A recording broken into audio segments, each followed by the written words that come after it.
After I said I couldn't. Okay, I'm going to call this meeting to order. If we could make sure all cell phones are turned off, I would appreciate that. If we'd rise for the Pledge of Allegiance, please. I pledge allegiance to the flag of the United States of America and to the republic for which it stands, one nation under God, indivisible, with liberty and justice for all. This is the special budget meeting, and this is Wednesday, October 22nd. Lan, if you could please do the roll call. Lathrop? Here. Maxbauer? Here. Wheelock? Yes, ma'am. Thomas? Yep. Inman? Here. Rennie? You walking in. Just walking in there. Yep. And Lemko. Here. Thank you. Next is our first public comment. If you could read the rules on that, please. Any person shall be permitted to address a meeting of the Board of Commissioners, which is required to be open to the public under the provision of the Michigan Open Meetings Act. Public comment shall be carried out in accordance with the following board rules and procedures. Any person wishing to address the board shall state his or her name and address. No person shall be allowed to speak more than once on the same matter, excluding time needed to answer commissioners' questions, if any.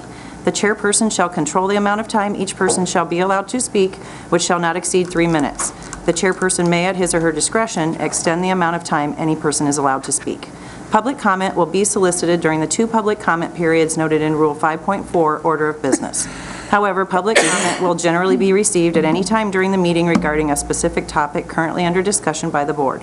Members of the public wishing to comment should raise their hand or pass a note to the clerk in order to be recognized and shall not address the board until called upon by the chairperson. Thank you. Is there anybody from the public who would like to speak at this time? Step up to the podium, please.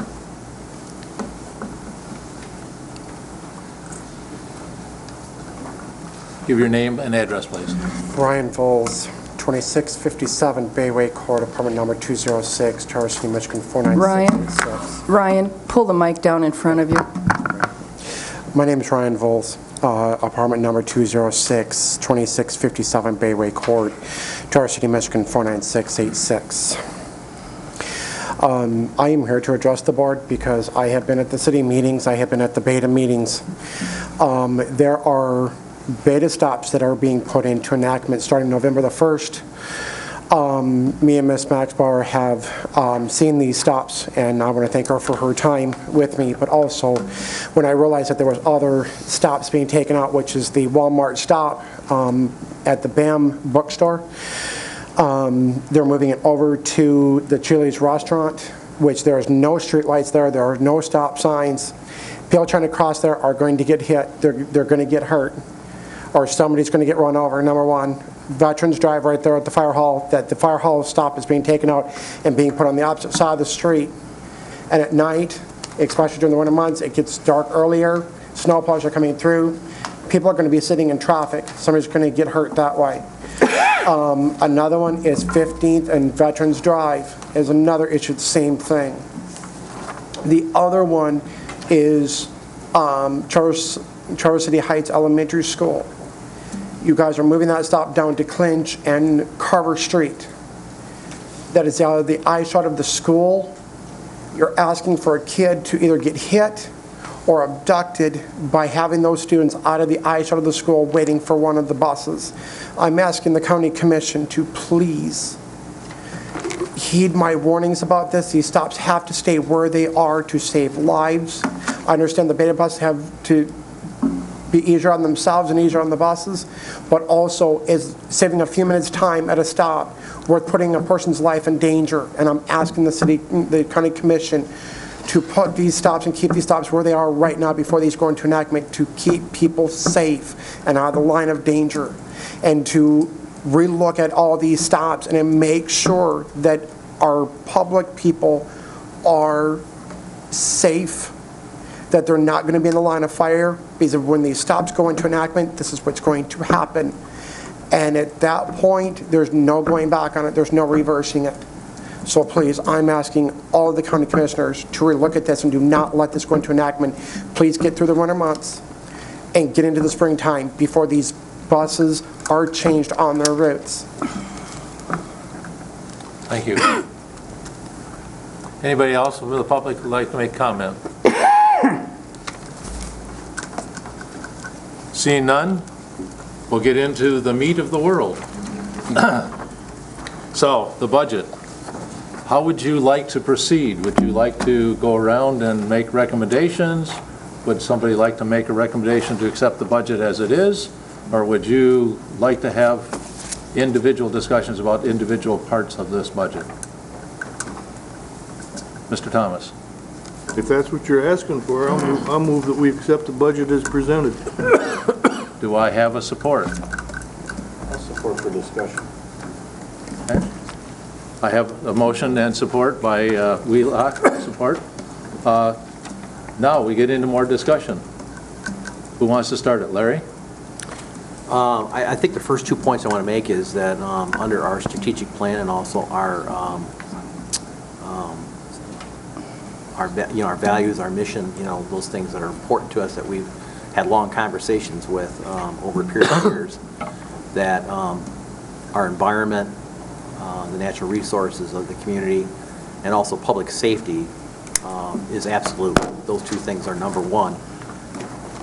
And that's what makes life what it is. It's so special here in Grand Traverse County, and why it's so desirable to live here. That's right. I think that we have to make sure as commissioners, at least in my opinion, that those 2 areas remain a top priority, and that any budgetary item dealing with or associated with our environment and public safety, sheriff's department, and everything that goes with it, like central dispatch, the courts, those types of areas, the whole public safety circle within Grand Traverse County, I think we have to have as a priority, and so therefore I would not be voting for any reductions in those areas. And I think the one big thing I don't know, it's part of the write-up in here, but I'd have to ask the administrator the detail in the question, is the community policing officers. I don't know if part of the budget is the full funding of officers in billing the townships. If it's in there as part of the budget, then I would say I would not vote for that, because we have a long-standing agreement, and an agreement is an agreement, that we would do the cost sharing for those community policing officers. And we should be fortunate that we were able to set that program up many years ago and cost share those expenses with the townships for community policing officers. And especially when we grew 10,000 people and we haven't added any general officers, I think, Sonny, you'll have to correct me on this, maybe since 2001. So any reduction in public safety or in line items involving the expense to coverage for our environment, I think need to be held harmless. Mr. Lathrop? If I were to make a motion's already on the floor, but if I were to make a motion, I would say I'd ask Mr. Bennett to create a budget whose expenses does not exceed our revenues, number one. Number two, that it does not make use of our fund balance, and number three, that we don't borrow any money. I think that this has been done in the city of Troy, Michigan, back in 2008. We are going to eventually have to make some serious changes in the county, reorganization, less people. Those kinds of changes are going to happen. And I think we should do it now instead of wait for a crisis. I also think that we should if not a 5-year budget, we should at least do a 5-year forecast, including every year a starting balance, our revenues, our expenses, our surpluses or deficits, and an ending balance. Just those 5 by 5, I've got those in front of you right now anyway. I'm going to discuss it with you. So my feeling is we should have a budget that we live within our means. We don't borrow from our savings. We don't borrow on pension obligation bonds. We don't spend more than we make, and we forecast this budget out 5 years. Those are the things I have to say. Chris? I'll be concise. We can't afford this. It's $1 million structural deficit, and it has to be addressed, and sooner rather than later. We can't afford this. I remember Mr. Benda's budget that he presented to us last year, where most of the recommended cuts were in the Sheriff's Department. I don't think that's the way to address the structural budget, taking police officers off the road. But I said that last year. I'm repeating myself. I agree with Commissioner Lathrop that we need to align our expenditures with our revenues. And just for fun, I brought everybody, some of you were not on the board back in October of 2009, but some were. And I brought everyone a letter that I gave to the county board and to Dennis Aloya back in October 2009, where I was concerned by the repeated suggestion that we take money out of fund balance, and I asked back in 2009 for a 5-year forecast. I didn't get it. Had that been done, I don't think we'd be sitting where we are now. I agree with Commissioner Lathrop that we need to forecast out. I'm going to also pass out some information from a city in California, of all places. They received the Distinguished Budget Presentation Award from the Government Finance Officers Association, Sunnyvale, California, in 2013. They project out 20 years. They used to project out 10, but they project out 20 now. And they, every year, align their expenses with their revenues. And they list their commitments. I have given everybody a very, very short version of what they did. I also contacted the city of Troy, Michigan. One of the reasons I did is my Uncle Tony sat on the city council for 28 years. And he is a fiscal conservative. And I was looking at how other cities have addressed their budget deficits, fiscal crises, whatever you want to call it, in the past. And I was looking down the budget presentation for Troy, and lo and behold, I see my Uncle Tony's son is the head of the building department. So I picked up the phone and I called Steve, and I said, Steve, I said, tell me about your facilities department. He said, well, Chris, he said, we have 51 buildings. We have 600,000 square feet. And he said, we have 7 employees, including myself and a secretary. That's a total of 7. So they have 5 full-time employees, a director, a facilities director, and a secretary. Now, there are ways that we can address this budget. And clearly, looking at how we provide services is one way. It's not the only way, but it's one way. So I am not going to be voting in favor of this budget, and I will pass out what I brought about Sunnyvale, California. Everyone will get a copy, plus you all have a copy of my October 2nd, 2009 letter on your desk, and that's what I have to say. If you would pass that down to the chairman. Mr. Rennie. That's No, yours. this is for Mr. Benda. I'd like him to give us a quick overview of what your recommended budget is and what cuts you would make to make it balanced today. Well, the recommended budget is balanced with $785,000 in fund balance usage. It will be within the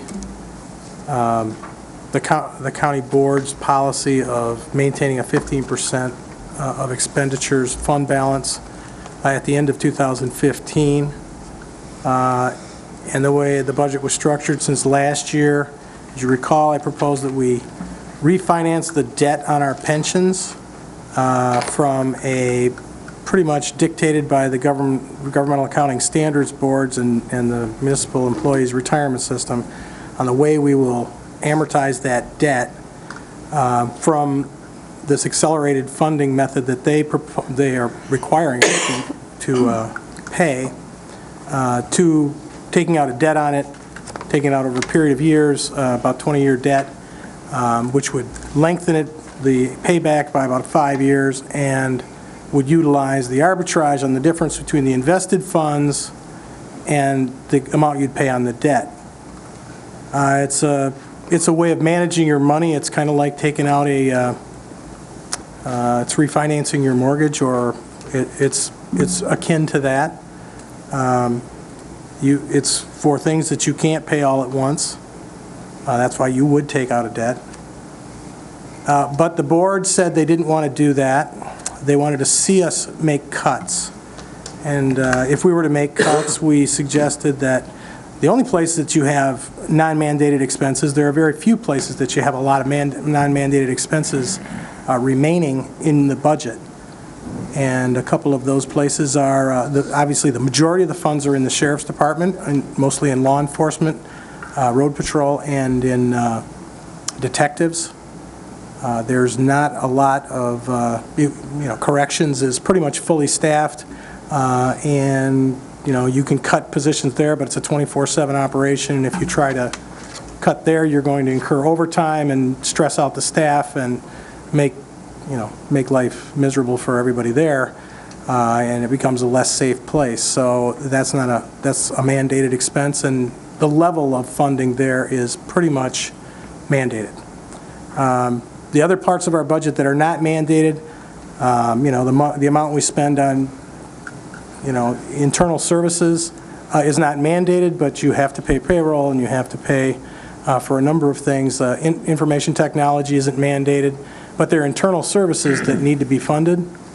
MSU Extension does not have to be funded. Parks do not have to be funded. But when you get past those two, those are the next two largest in line as far as non-mandated expenses. After that, you're talking about small amounts of money. So, the courts are mandated, the jail is mandated, public health is mandated at a certain level. We are above that level, but, we could cut money from the health department and get it down to actually a maintenance of effort number that the state requires us to pay. We're paying the maintenance of effort number for mental health. So there's not a lot of places to take the money from when you have a large deficit. You can look for creative ways to do things. And what I've proposed in this budget is there are several different ways to do this. If you were to cut positions, you could cut the same positions that we provided to you last year, which would be a detective, a sergeant, a lieutenant, and I believe 5 road patrol officers. There was a position in GIS. There was a position in the Register of Deeds office, and we also talked about cutting the caretakers at Twin Lakes and Power Island and just letting those parks go back to, let the maintenance department cut the grass, and that's about it. But there's a number of other things on the list that we could do. We could do pension bonds. That would save us some money. It's just, like I said, a refinancing of a debt that we absolutely must pay. There are a few other things that we could try. We could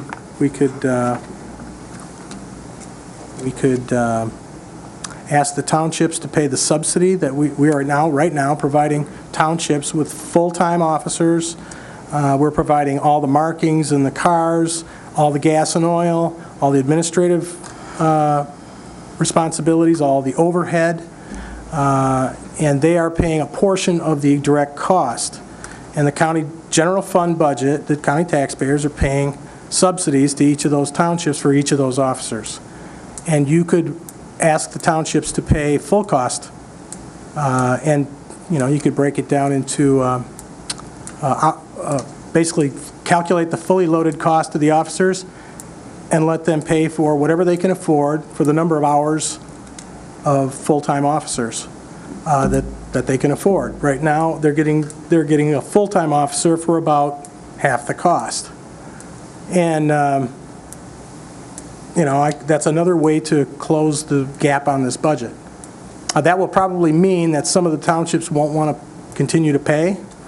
That will mean a reduction in the force that's on the road, but right now we have 24 county officers that are paid 100% by the general fund, and then we have 19 officers that are in individual townships, policing individual townships that, would probably be reduced as a result of townships saying, well, we don't want to pay for that.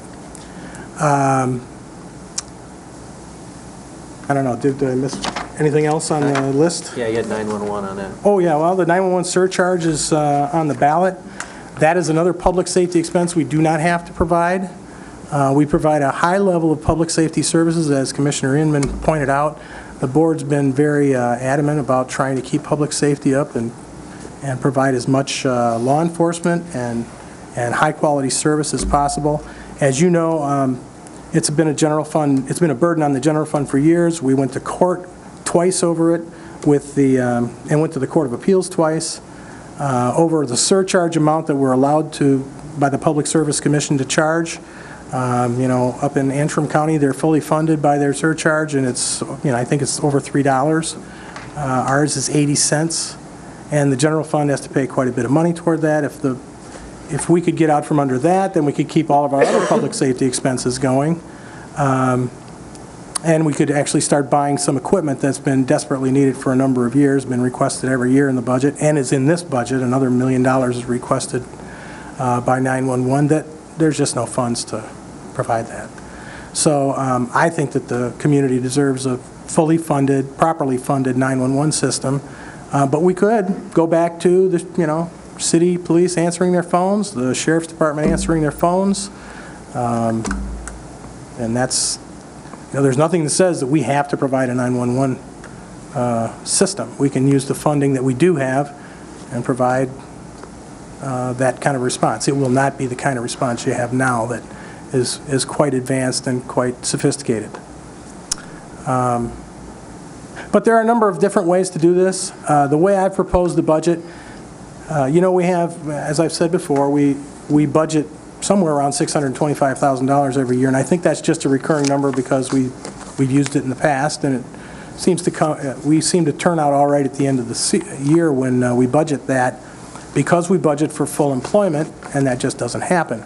Well, full employment is, we've had a lot of turnover, a lot more than we used to have, and the purpose, the reason for that is probably, I'm speculating, but probably has to do with the fact we don't have a defined benefit retirement system. You don't have to stay here and keep your pension and worry about losing your years, because if you're in a defined benefit pension system and you quit and go somewhere else, well, if you've been here, if you're vested in the system, that's great, you'll still have a pension, but it'll be frozen at this market's wages. And if you retire 20 years from now or 10 years from now, you're going to have 10 years of inflation eating that up. It doesn't start eating it up when you retire at 65. It eats it up right now. So defined benefit systems used to keep our employees here because they didn't want to lose their pension. They wanted their pension to keep on growing as they stayed here. Now we're on a defined contribution system for most of our employees, and they can pick that up and take that anywhere they want. And if someone's paying better, they can go. But don't they have to be here for 6 years in order to be vested? Fully vested. To be fully vested in our Yeah. DC plan, yeah. So that's I think one it's 4 thing years. that keeps them here for 6 years. No, it's 4 to 6, depends on. Right. Okay. Charlie, you still have the floor. Oh, excuse me, Mr. Chairman. Question. Employee compensation and benefits essentially compromises about 80+% of our general fund budget. Yeah, that's correct. Which way is that number going with this 2015 budget, up or down? Charlie, could you talk loud enough for people to hear? Yes, I can't Mr. even Thomas. hear you. Well, it's okay. Well, he asked if the numbers for personnel were going up or down. And I don't have the number in front of me. But we are doing, when we do our calculations and assuming that what we've got in the budget are assumptions about what we're going to accomplish in labor negotiations, that it will be a net reduction in cost. As you recall, I mean, I think this board has done a great job of addressing the rising cost of personnel. The changes that we are making, or we made last year to half of our employees in the area of health insurance, saved over $500,000. If we were to leave, if we were not to get that this year, it would be another $500,000. I mean, it's a serious savings, and there's other changes that we negotiated last year, and we're trying to negotiate with unions this year, dealing with reducing the defined contribution rate from 9% of payroll for the employer share to 6% of payroll. There are some other things that we're trying to accomplish. Those items will save us money, even with a 1.5% pay increase, because when you do negotiations, you have to have some give and take. The number will be less than what it would be if we did not get those concessions. It seemed like we had quite an insurance, like plan for like plan increase this year, something around 17%, I believe. Yeah, it was a 17% increase in our health insurance, Okay. following up on a 21% increase last year. Okay. My point is, as this 80% grows to 81, 82, 83, I believe it puts much more pressure on the employees of the county, because they then turn out to be the only source of cut. I think we should be working to reduce that number to 75% instead of 82 or 83, whatever it's going, and it certainly should not be allowed to grow, in my opinion. I think we should at least keep it the same if possible. I don't know how that fits in with all your other projections and your negotiations, but I think we should be looking at what that effect would be if we are going to help the employee situation as well as pass a budget somehow. We're in concession bargaining. I mean, because of our financial condition, we cannot expand the cost of personnel. It's mandatory that we get some of these changes in labor negotiations. Otherwise, those costs will go up, and your problem, instead of being $1,785,000, it will be bigger than that. Okay. So we don't know if we're going to reduce that percentage. You are going to reduce that number. You hope so. No, you have to get this through the collective bargaining process. There's no guarantees that that's going to happen, especially since the governor just signed and the legislature passed with great speed an exemption from Public Act 54 for all Act 312 eligible groups. It's election season. Yeah, I mean, they can now stall us for a long time. Okay. So I want to back up to a couple of things that you said. First of all, if you take a look at MERS, and you take a look at the 66 counties that use MERS for their pensions, and it's on the MERS website. Sure. There is not one county that is 100% funded. Not one. Something's wrong here. Out of those 66 counties, we have been at the bottom, and we are at the bottom. Apparently, we strive to stay there. We are at 49% funded. Last year. That was last year, correct. That has to, in some way, shape, or form, we have to address that. However, we also have to take a look at how we're providing services, and I take you back to Troy. They have 51 buildings, 600,000 square feet. They have 7 facilities employees. We do not have 51 buildings. We do not have 600,000 square feet, and we have 14. We have got to take a look, and if not passing the budget tonight is the way to take a look at the services that we're providing and how we're providing them, then I'm for saying no to this budget tonight. We have consistently given pay increases ever since I've been on this board. Not every municipality in the state of Michigan gives raises or has been able to give raises. Right. We've got to look at, and if we give raises, fine and dandy, we've got to look, in my opinion, at the services we're providing and how we're providing them. And we have got to take a look at other communities that are successful, and they're out there. And if saying no to this budget tonight is the way to do that, then I would encourage everyone to vote no. Larry? A couple questions, if I could. Mr. Chairman. Did we determine that out of the amount of money we transferred from the fund balance for the 014 budget, we have spent how much and being projected to the end of the year? He's got that as, We provided that last week. Hopefully you have a 600. copy. Is that 600? Well, that's 600. including, there's still some question on how the revenue sharing payments will be accounted for. We're coming back online for revenue sharing, and I'm in discussions with the state on that, but you have, as Dave mentioned, we have just a little under 1.6 million budgeted in 2014, so there's about $1 million more than you normally do. If the revenue sharing payments are recognized as revenue in 2014, which I believe they will be, we're looking at about a $700,000 use of fund balance in 2014. Okay. I guess some general comments that I really hate to continue to use fund balance over a period of number of years to continue to balance out our operations and our cost of operations. But,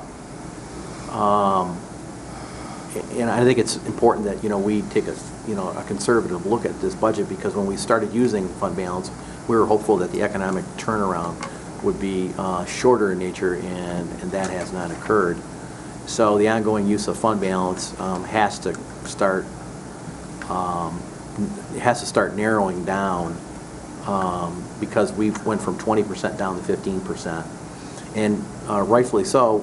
We've used that fund balance for what the main purpose is, and that is the influx of revenues coming in on an annual basis, depending on the economic situation of the county.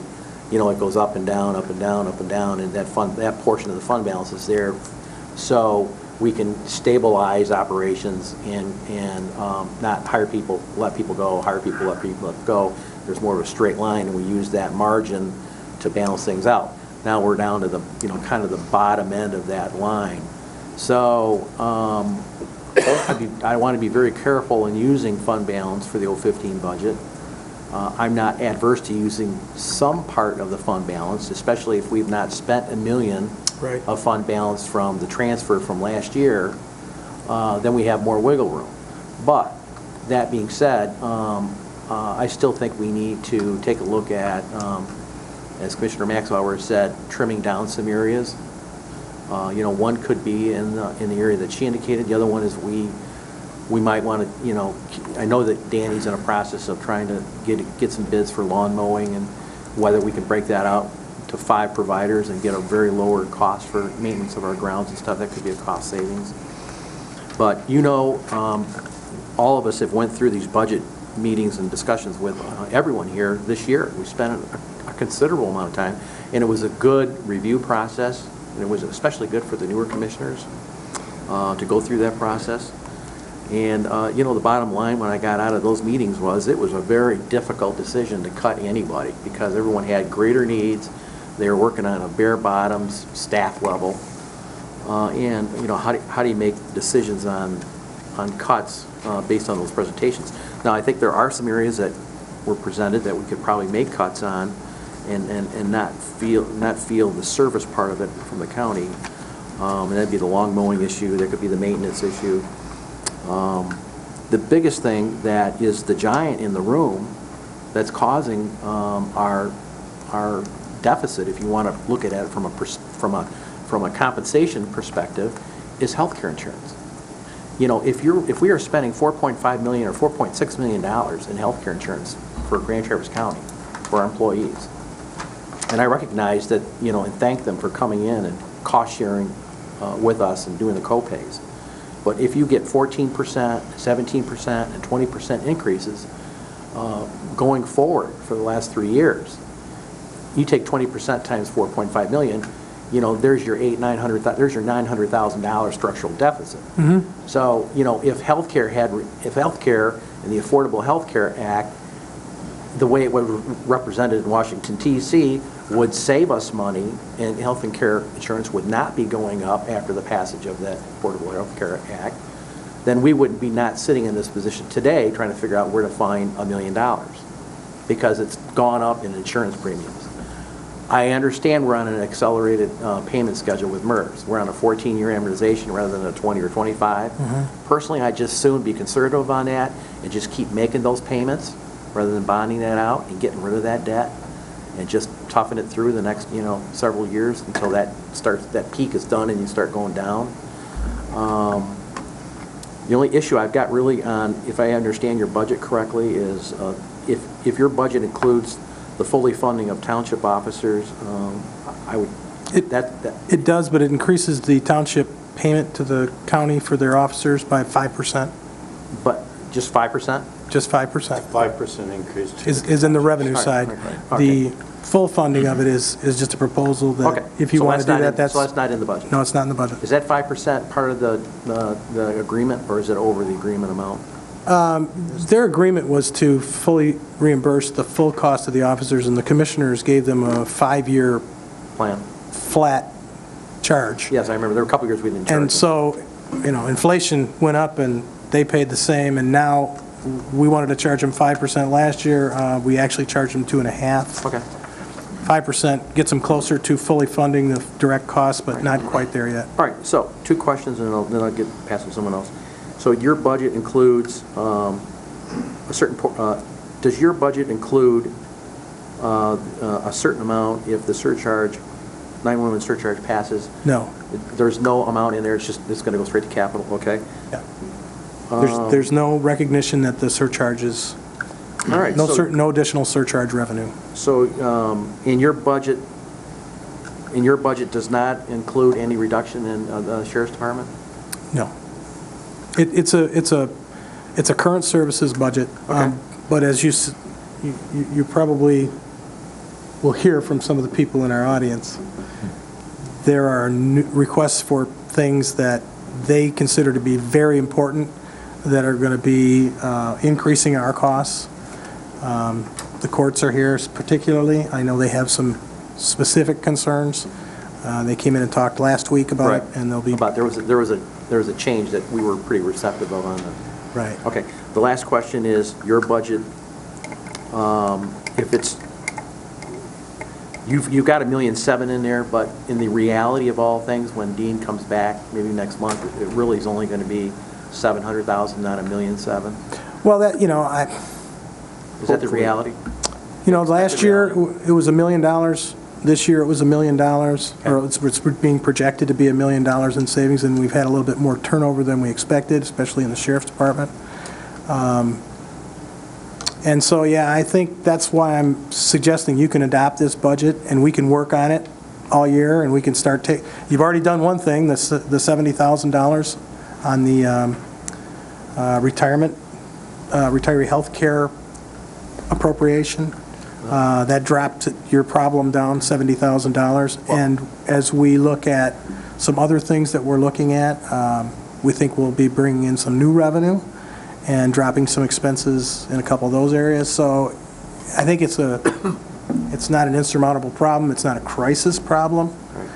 You're right, it's about $1 million or $700,000 to $1,000 to $1 million problem. If your budget is suggesting that, in essence, we think we might be about $700,000 short, and we have not included any 911 expense or surcharge money as a part of operations, and under the assumption if we vote on it tonight as is, then we technically could spend from now till the end of the year making a decision on the differential of the $700,000. Right.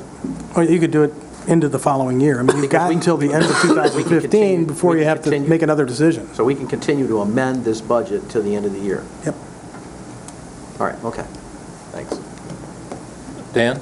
I think as important as any of the things we're talking about, current budget, today's problems, I think it's very important for us to look down the road with this forecast for 5 years. It's simple to do. It's not a budget for 5 years. If we had that forecast in front of us right now, it would affect our current decision. when you look around, you can't, with a one-year budget, two-year budget, you can't look around the corner and see what monsters are waiting for you. With a 5-year forecast, I'm not saying a 5-year budget, if you look at these simple numbers, it could be done. And I'm hoping later tonight I can make a motion, we pass at least this part of it, so that we have figures 5 years out. It'll help me make a decision better today with these type of figures forecasted for 5 years. Okay. If you make the motion, I'll support it after Well, I got a this. motion on the floor. We got a motion on the floor.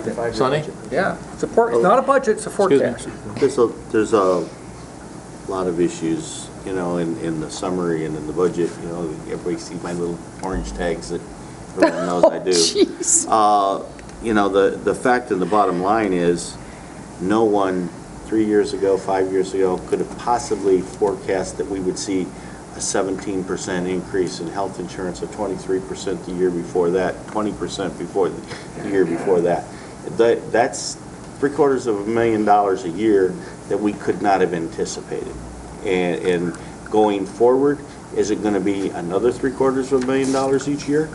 You know, the bottom line is about 86%, I think, if my numbers are right, of this $40 million budget involves personnel and benefit costs. You know, 70% of which goes to public safety, 911, the courts, and the sheriff's department.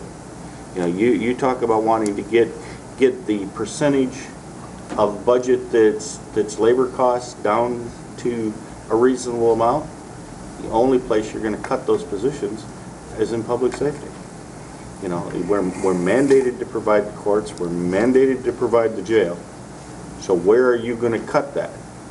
You know, we can lay off a plumber or an electrician at the facilities department. We can lay off a couple lifeguards at the swimming pool. But the fact is, the only way we're going to make enough difference in personnel costs is got to affect public safety. Now, if we're not happy to do that, and I'm not willing to do that, then we need to talk about what else can we do. Can we use fund balance? Can we look at other revenue sources? You know, God knows, I hope that the citizens of this community supports the 911 surcharge increase. It costs each person $1 a month for their phone, but it frees up $687,000 of money for this county board to allocate to other services that we're providing. You know, there's lots of things about this budget, you know, that I don't like. There's many things that I do like, but the most important thing remembered about the budget is it's a living document. Nothing can be spent unless this board authorizes it. You know, we're going to negotiate labor contracts. We've got all of the bargaining units are up for negotiations. We're doing our best to estimate what labor costs are going to be in 2015. Now, all of that can go down the tube if we don't negotiate what we've asked for and directed our staff to negotiate as a proposed contract for our labor unions. With the new legislation, the 312 arbitration thing, they can not sign a contract well into the future, and then all of a sudden we have to pay it back retroactive to when the last contract expired. You know, and we don't know. We have no way of knowing that. We look at all the things that we're trying to do, you know, and we've talked about this before, and I've stressed the fact that we provide hundreds of services to the people of this community, but there is not one service that we provide that someone in our community doesn't depend on. So when we look at cutting programs, when we look at cutting personnel, remember it affects the citizenship of our community. Everything we do here is going to affect that. You know, I always have a problem when everybody gets all up in the air about, well, we budgeted fund balance. Just because we budget the fund balance doesn't mean we're going to spend it. You know, I've been here a long time, and I know back in 2001 we probably had a fund balance of about $1 million. We've grown that fund balance by $8 million by being conservative and fiscally responsible. And now, you know, we've also raised our bond rating. You know, right now we're in this position where we're having to use some fund balance. I, like everyone else, had hoped the economy wouldn't have tanked in 2008, 2009, but we saw it going down in 2001, 2002, 2003. We made huge cuts in our budget in 2003. The 2004 budget eliminated like 22 positions in this county.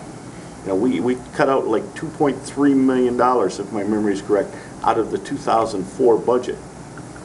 You know, maybe we're at that point to have to do it again. But having been through that once, I can guarantee you it is ugly. And there is no way you make those kind of cuts in this budget without affecting the citizens of this community. Dan? If the budget is a moving, living, breathing document, like you say, and I believe it is, why don't we budget more realistically, where instead of doing the 1.75 from our savings, let's just do the 700,000. After all, it is a living document. If we want to take out more later, we can. You know, I mean, why are we always leaning, you know, we've got this extra 600,000 seems to come in every year because we're not fully staffed, and we kind of count on that. Why don't we count on it this other way instead? Instead of counting on it saying, well, now we can borrow more for our fund balance because we have this little extra money to play with. Why not use an excuse to use our fund balance less? Why can't it go that way? And then the other thing is, we have to address, we are spending more than we're making, and we need to look at that, not just 1 year out, 5 years out. We've got to find out where we're going with this.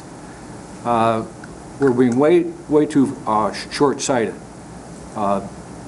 David just said by 2016, we can't use any more fund balance.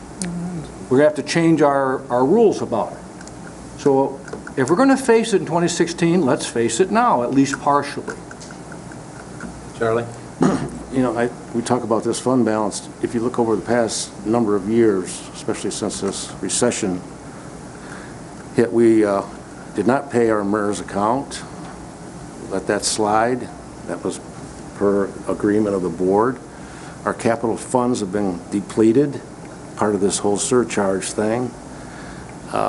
I think our problem is bigger than the $700,000. And if it's a living document, balance it then. Let's work from a balance with a living document. Why have any deficit then, if we can work around that? Why not go to the balance to giddy up and then work your way around it going forward rather than going with the $1.7 million and going the other way? If it is a working document, make it look like it balances, and then strive to make it balance as you go through the year. We've seen this go on for any number of years now, and this county is in real bad shape if you add all the numbers up. If you look at the volatility of the stock market this year, I believe it's about even with respect to last year. I know that's not all markets, but that could have a big impact on our legacy costs going forward. We cannot depend on that, and we have let that thing slide for a number of years. I think we're in the bottom 20% of the state with respect to our funding of our legacy costs, someplace 13, 15% in that lower level there. We have not done the job. Dan makes a great point. It's time to look at it and bite it off. And I think we can share some of these costs rather than just taking from one place to the other to try to bring this thing a little more into line. One other question for the administrator. Explain this surcharge vote. Initially, we had about a $1.6 million critical need for equipment and so forth at 911. Is this which I thought this surcharge was primarily to address initially, at least. Yes. Okay, so what about the general fund money that goes to 911? Is that going to be there, or is that going to come out of the surcharge?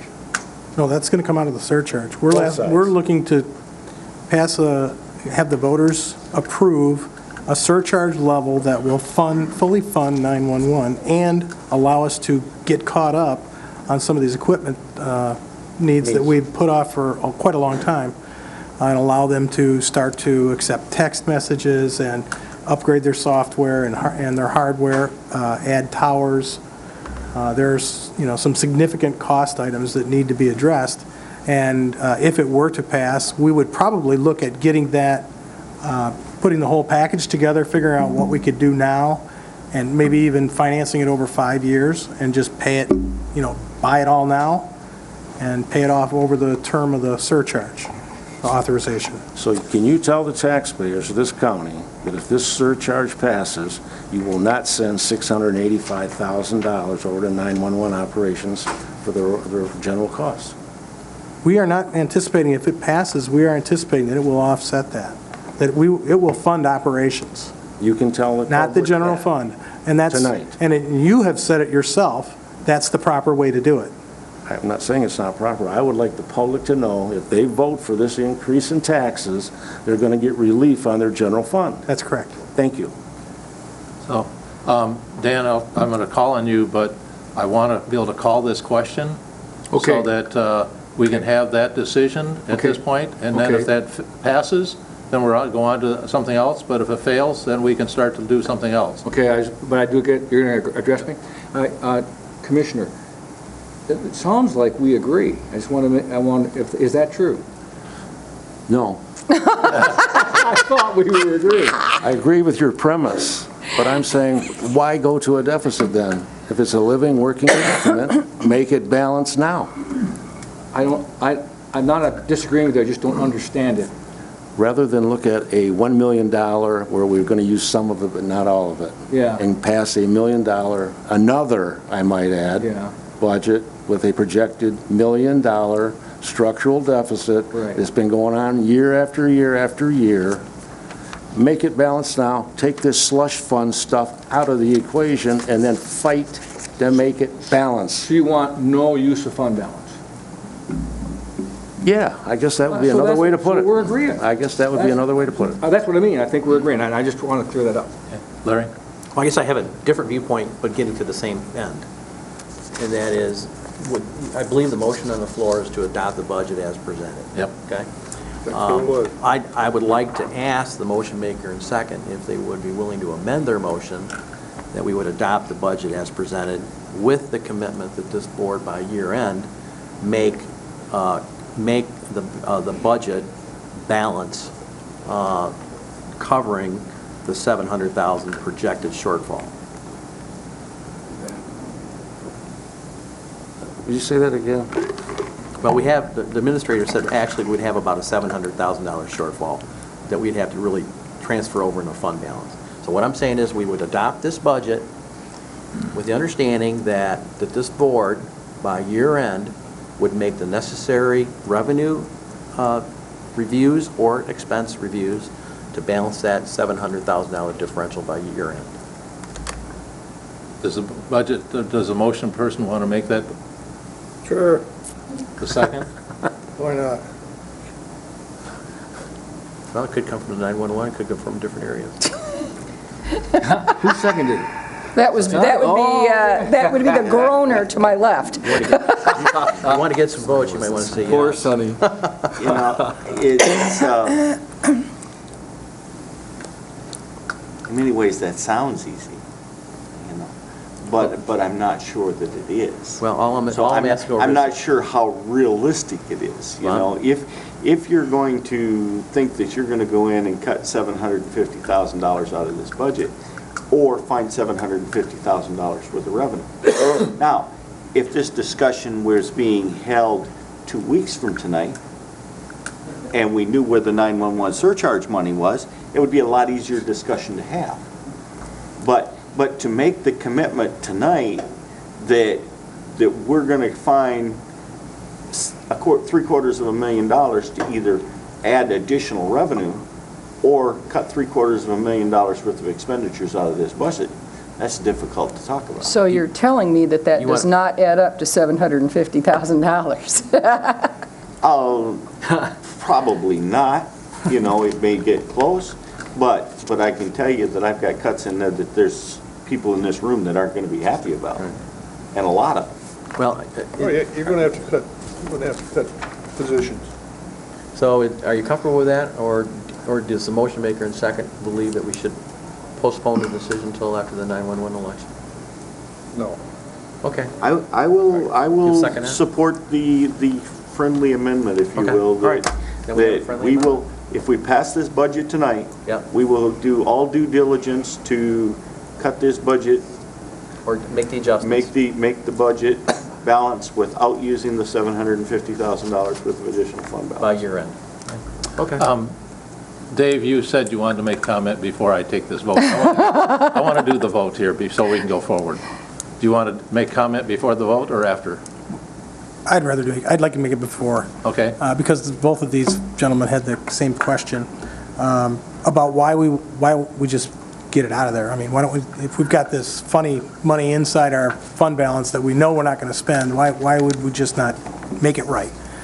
Well, that would mean what we'd have to do is we'd have to project every department in the county and look very closely at the personnel, decide if there was going to be turnover in that department, and take money out of the budget to recapture some of that money. So in other words, not budget full employment, but budget some portion of full employment. Look at the sheriff's department and cut that personnel account down to a number that we think is going to be the amount of attrition he's going to experience in 2015. If he doesn't have that much attrition, of course, he'll probably go over his budget, which won't make him very happy. But that's why we do it, we try to project those personnel costs as best we can, and then we put this plug number in the fund balance side and say, well, you know, that offsets that savings that we're going to see during the year.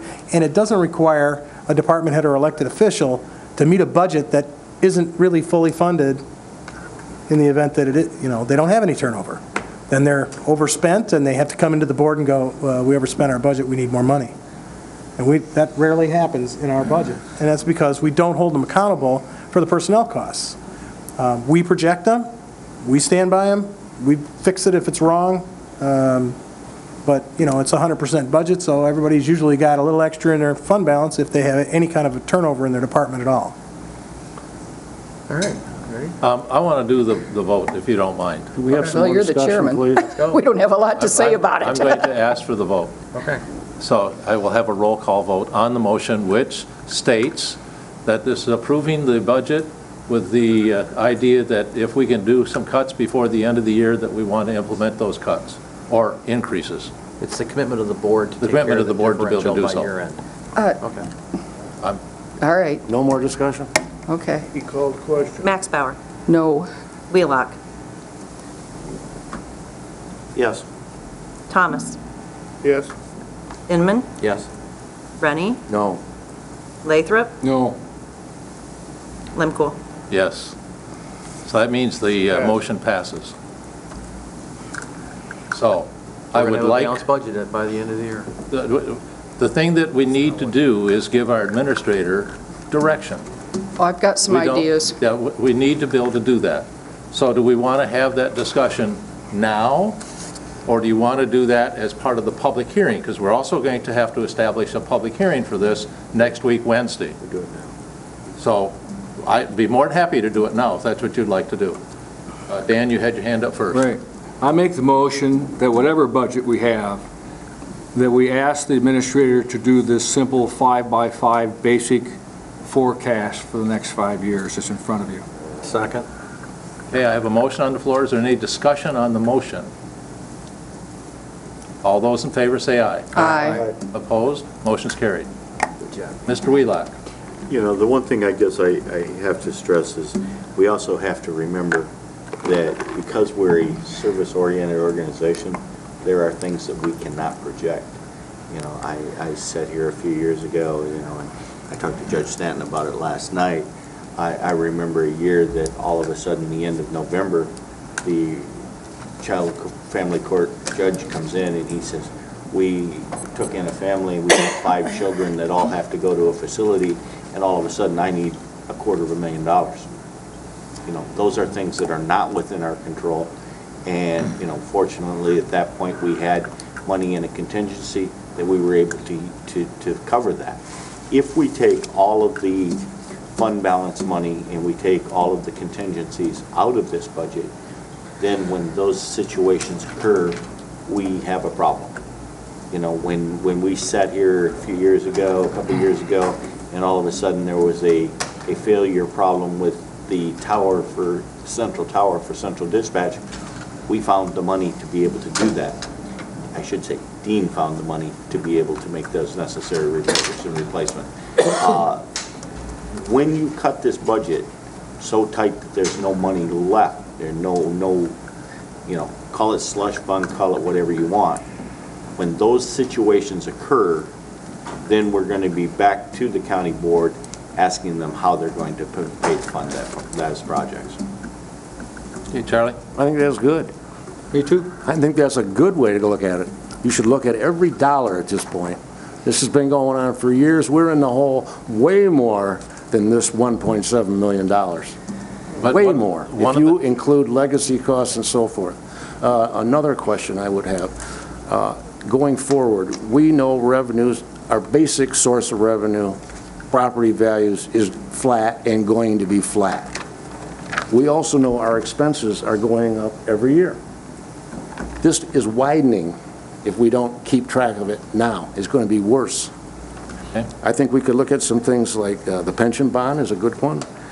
We should take a definite look with these local units of government and have them subsidize more for these CPOs. The rest of the county is subsidizing those units that use that service. I don't see where that's equitable. And most of them don't take it because they can't afford it, for God's sake. So it's like a double hit, actually. This 9/11 surcharge, we should wait to see if this thing passes before we make another decision. That's $600,000 and $700,000 right there. And here we're talking tonight that we're going to go forward and make cuts later. We tried that whole thing last year. We didn't save one dime that I could remember or see. I don't know, maybe we did. Mr. Thomas? From what I've heard from the townships, if you hit them too hard on these community policing officers, they're going to do away with them. So, and I do think that there's a contract in place. Yes. That specifies how we're going to handle that. So I'm not sure how you would want to be able to break that contract. And that's not going to be the easiest thing to do. I would like some ideas. I think Chris has got a good idea on facilities. I think that, you know, we're putting in $1 million in payroll for facilities. If we would tell the administration that we want $500,000 cut out of facilities, that's one way of starting to balance the budget. Or $250,000 or something that you want to be able to say, I want to take that out of facilities. Now, how you do it, whether you contract it, how you do it with the number of labor, how you have the force, that's the kind of stuff that you need to give the administrator. I think that the Parks and Recreation Board is looking at how they're going to be able to restructure some of their budget. Do we allow them to continue to do that? You got a $200,000 hit that's looking at for replacement of bleachers. That shouldn't be coming out of general fund. That should be coming out of the people that are using it. We're not, that's not in our budget. But somehow those bleachers have to be replaced or repaired someplace, or they're not going to be able to be used because they're getting to the point where they're not safe. So, but those are the kind of things that we need to give the administrator. The other thing I saw with it when I'm looking through this is a certain amount of increased budget for color copiers. This may not be the time we buy color copiers. We may only be able to buy color or black and white. We also have a request in there for 5 patrol cars. Maybe this is the time we don't buy those patrol cars, or maybe we only cut it down to 2. Maybe this is also a time that we bring our budget back to a flat budget like we had, say, we don't want to do anything more in 2015 than we spent in 2014. Cap the budget, go back to the department heads and say, you got to live with last year's budget, not this year's budget. And then, out of your fund balance, you take projects like the document imaging, so that you can start to take that document imaging out of your fund balance so you have projects that you're taking care of. If the parking lot out here needs to be redone, you take that out of fund balance rather than out of a facilities fund because it's not funded. But you can start to say, administrator, we want you to have a flat budget. We don't want any more spending than what we can. Given those directions, somebody made the comment that, you know, why are we got an emergency manager at the health department? We got central dispatch in one spot. and we got a sheriff department in another spot, why aren't we putting all those under one budget? So that they live within their budgets accordingly. The other thing is, you know, the cremation fee. Should we implement that cremation fee? We just found out last week that we got another $230,000 hit because of our medical examiner. We got to figure out how to compensate for that to be able to do that. And maybe that's one of the things we tell you that we want to be able to implement is bring that cremation fee back. That's $45,000. Each one of these things start to make an impact as to where you're going to be to get your budget back. So you're giving the administrator information on how to get to back where you want him to. You can't just say, well, we want to be able to get that on the IFCOM, we might get the 911 surcharge, on the IFCOM, we might be able to do this, and on the IFCOM, give him purposeful ideas as to what you think we want to do to be able to cut. That's where we have to go next. Dan? I like that. The question is, how do we do it? Because any one of us on this board has, I have an idea how to eliminate one FTE. Do I take it to Dave privately? Do I open it up? Do I say it right here? Right here. How do we get this information? Now's the time to be able to tell him what we need to do and where we need to go. So he can start to make those adjustments and bring it back to us so we can have more of a balanced budget. Is it acceptable if I approach, is it acceptable with this board and acceptable with you, Dave, if I approach you privately? Sure. Yeah. Whatever. Fine with me. However you feel comfortable to do that. I'm fine with that. Okay? Chris? There are items in this budget that can be cut. At first blush, I found $50,000 without too much trouble, without cutting a position.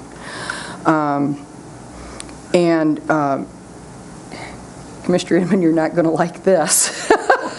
It's not NACO or... Well, actually, it is That NACO. is one of the areas you can cut. I know you believe in the NACO trips, but I think if we have to set a priority, MAC is a priority, not NACO.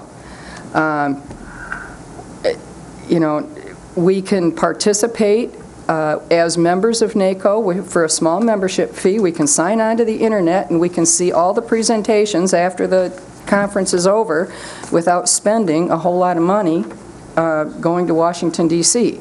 There are ways, and I can find money in this budget, Oh, sure. and I'd be more than happy to show you. Just a quick clarification. It's my understanding is that, our retirement, our 401k program is through NACO, so you have to be a member of NACO to participate. I didn't say not be a member of NACO. I said we don't have to fly there. Yeah, you don't have to. We can learn from the Yeah. seminars via the internet. Yeah, that's fine, yeah. And, That's fine. we'll be fine. Yeah, or some officers, or some commissioners may want to pay their way, so. That's true, Like I too. did too, But, so, yeah. yeah, because I know you have. Yeah. But Dave. there are other ways. Just going back to how this budget got to be the way it is, there's a couple things going on. Obviously, every year, something new happens to us. The 21% increase last year in health insurance, and then a 17% increase this year, plus the $225,000 we have in legacy cost increases. Those things are just heavy. And the fact that our tax revenue was going to go up by a little over $400,000, but it's actually only going to go up by $200,000 because the state legislature gave tax breaks to people, businesses who have personal property up to $80,000, and to veterans who are disabled. So that cost us about $150,000 in revenue. Our number one tax revenue is our number one source of income. So with the high expenses in these two areas, plus, a pretty anemic revenue stream, it's hard to get up that hill. And as Larry said, we thought this would be over with by now. Well, it is over, but it's not quite over, and next year, maybe we won't have a double-digit increase in our health insurance. Maybe we won't, maybe we'll be able to pay our bills and we'll be able to present a current service budget and repair some of our damage. Maybe we'll get a decent increase in tax revenue. I mean, we know that construction is going crazy. Building activity is way up. We just haven't seen the numbers in our revenue yet. So I just wanted to kind of throw that out there. And where you got to the fact, one of the big factors that got you here, that you are spending more than you're taking in, and it started out with these COPS grants years ago. I remember Bill Clinton going to NACO in the 90s and said, I'm going to put 100,000 officers on the street. Well, they put 133,000 officers on the street, not 100,000. And they paid 75% the first year, 50% the second year, 25% the third year. You get stuck with all the bills from this point forward. And that was how we got all these police officers on the road. And that is a big, expensive set of services that we took on. And, and these personnel costs they're going up in those areas too. So, we want to continue to provide high levels of public safety. We want to continue to provide public health. We want to do it, but we also have to do it right. When we talk about trimming away these little things, you're saying, yeah, a chair is good. You don't need the legs. A chair should be good enough. And I think you really need to have the chair with the legs. You need to provide high-quality services. You need to provide them right. Otherwise, why bother providing that many services if you're not going to provide good services? And we're having a lot of turnover, especially in law enforcement right now. But we're trimming back our personnel costs. I mean, that's pretty much the place where most of the cuts have happened in the last couple of years have been in personnel. But we have not done anything to cut back the level of services that we're providing, the scope of services that we're providing. And so that's why I kind of say, if you want to look at cutting another $700,000 out of this budget, don't look to cut the legs off the table. I mean, we really need to keep the tables and chairs, and we need to fund this place properly if we're going to provide this level of service. Otherwise, reduce the level of service and provide a good level of service that you can't afford to provide. I mean, in managing the county, that's what I strive to do, is to provide the right level of service at the right price, not more service than we can afford at, let's take away, you can eat lunch, but you can't have dinner. We've had a couple of suggestions as to what we want to do. How would you like to proceed with those suggestions? Like cremation fee. Do we want to make a motion to implement that? Do we want to make a motion to, instead of the school liaison officers, that the schools start compensating for this, or we're not going to put officers in? That can eliminate 2 officers from the sheriff department so they can continue to keep them on road patrol. Do you want to do something about facilities? Do you want to do something about parks? If we don't give the direction for our administrator, shame on us. Charlie? Yeah, I think that's a great idea. I would like to see a list, though, of what we can do. Okay. Various areas to increase revenues and/or cut costs. We have a revenue issue. Yeah. We know what our costs are doing. They're continually rising. So would you like that to be... Especially if we're going to maintain services as we are today. So would you like that at our public hearing? Excuse me. Would you like that at our public hearing for next week? If you would suggest. Or do you want to do a special meeting to be able to discuss that and not do the public hearing when we have it presented? I would leave that to the board. Sonny? Well, I think the way we've described it tonight, we're going to pass the budget and then we're going to diligently work at it. So I think each one of us can make a list of projected or possible revenue enhancements and possible expenditure cuts. I spoke with the Circuit Court Judge Rogers today. I spoke with Don Rogers. I spoke with Sharice Shriverly. One of the things that I think we can do is expand our GPS tether capabilities, which will increase revenues because each one of those persons pay every day, and it will decrease the number of people that are in our jail for some of our people that are there. You know, I can't tell you today that's going to be 3 people, 5 people, or if it's going to be a dozen or 20. You know, but at least we started the conversation about a class of people that are housed in our county jail that maybe we should be doing something different with. You know, we're in a situation, you know, with our courts and our jail that we have so many alternative courts and different types of programs. You know, a good portion of those people that are in our jail need to stay in our jail. You know, the people that are felonies that go before our circuit court judges, you know, I think, you know, I've said repeatedly, jail population's about philosophy. The philosophy of this community is if you commit a crime here, your ass goes to jail.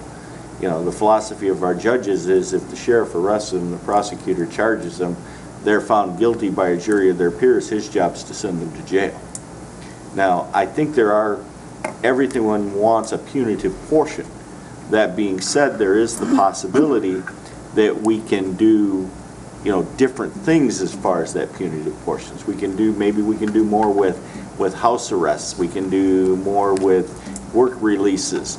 You know, we have very few work releases anymore. There was a time when that whole outback, that I always call it, was filled with 26 beds with people that came to a very expensive motel room every night and went back out into the community all day.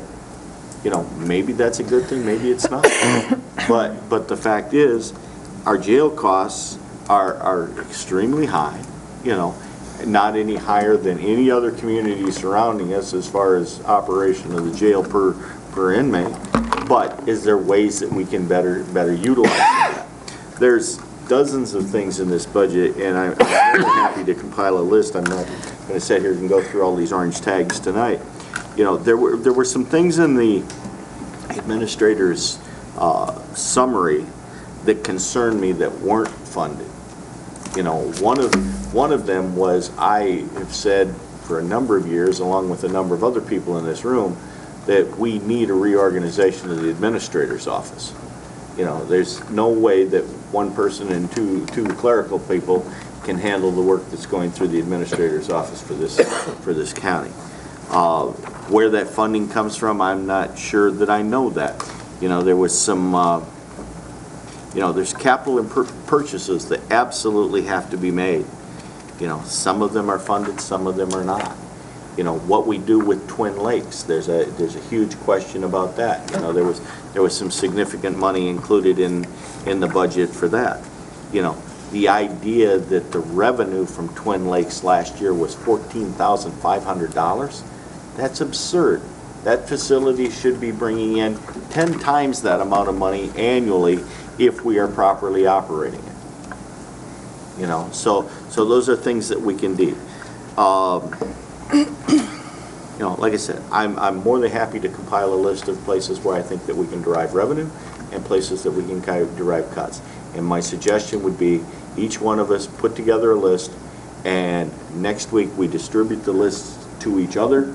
We hold the public hearing, we adopt the budget, we hold the public hearing, and then we go forward with the proposed cuts as, you know, as the amendment was. Between now and the end of the year, we will find a way to make this budget balanced. Larry's first, then Dan, then Chris. Sonny just touched on my recommendation, and that is, I like your approach, rather than throwing it on the administrator's shoulder and say, bring us back $700,000 in differential, and come back and have us say, no, that's not what we want.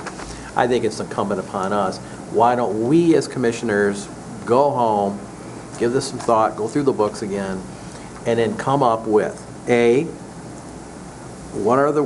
how can we supplement increased revenue, and list all those ideas, and then 2, list how we can reduce our expenses, or in some cases eliminate some expenses, and get that list together, submit it to the administrator's office, and have the administrator's office put that in some sort of outline form. You know, okay, this is Commissioner Commissioner Wheelock's suggestion, this is Commissioner Maxwell's suggestion, and you list them all down, get them out to everybody before next Wednesday's meeting, and give us time to get through this thing, and then let's have a discussion under new business about, recommendations to adjust the 015 budget, and have our ideas out on the floor at that time. Okay. That's my suggestion. Okay, I don't have a problem with that, Dan. I don't like to slow things down, but why don't we wait on this until after November 4th? Because that's going to make a big difference in how we look at things. It's a $700,000 issue. We don't, am I right, Dave? We don't have to have a budget till the first of the year. Correct. So I don't know what the rush is. November 4th is, we're going to find out how, is there going to be, about a $600,000 or $700,000 yes or thumbs up or thumbs down, am I right? And we wait. I don't have a problem. I mean, it's up to the commission. That's what you want to do. Chris? You asked for ideas, here's one. Sonny, you talked about Twin Lakes. We have had a caretaker out there that was not a union position, and I don't imagine that it needs to be. What we could do out at Twin Lakes is ask if there's anyone willing in Grand Traverse County to live out there and in return mow the grass and plow it, and contract, that service for, in return for, a place to live. That's just, that's outside the box. I don't mean to push this off, but I think Twin Lakes, the Civic Center, is a Parks and Recreation issue. And I'll bring it up at Parks. And I think you need to figure out how to do that. I will do And that. also whether or not you come back with budget reductions because of what you're doing, or how you're going to handle what you've got. And that could be one of the things that you bring back to this board. I will. I don't have a problem delaying doing the public hearing for the budget. If you want to have these discussions for the budget for next week, Wednesday, and then delay that until the following Wednesday, or even at our Ways and Means. We can do the budget hearing at the Ways and Means for next month. Is that right, not Dave? Yeah, but we've already noticed the public hearing for next week. And there's no magic to when you hold the public hearing. It's got to be held before you adopt the budget. So we don't have you to can adopt hold it next week, and then you can adopt your budget anytime after that. Okay, so we don't have to adopt the budget after the public hearing. Okay. And that gives me personally a little more time Okay. to come up with some formulas that I have. Yeah, I don't have a problem with that. Yeah. So we hold the budget, we hold the public hearing based on the budget as drafted. Right. And then we have the ability at any point from that night through December 31st of 2015 to make amendments and changes to that budget. And I would encourage the public, if they have any suggestions, that they would bring it forward to our public hearing.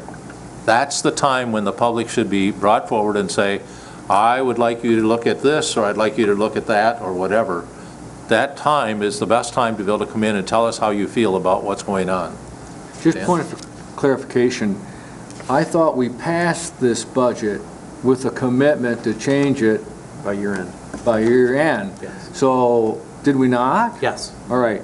Does that mean we passed the budget, or do we revisit and vote on it again later? Well, it wasn't given immediate effect. Okay, so that means our next week is the end. But you can table it. You can table the motion of passing the budget till next month. The budget cannot be adopted until after the public hearing. Right. So we have to hold the public hearing next week or at a future date. Okay. After that point, even though we passed the draft of the budget, we cannot adopt it until after the public hearing. Right. There's Okay, and two we could separate table votes. it next week, next Wednesday. We can hold the public hearing next Yeah. week, And then move it to the and following. then at some point, the following week, 3 weeks from then, 5 weeks from then, we can adopt the 2015. And I'd like to see the results of November Okay. 4th. Yeah. Okay.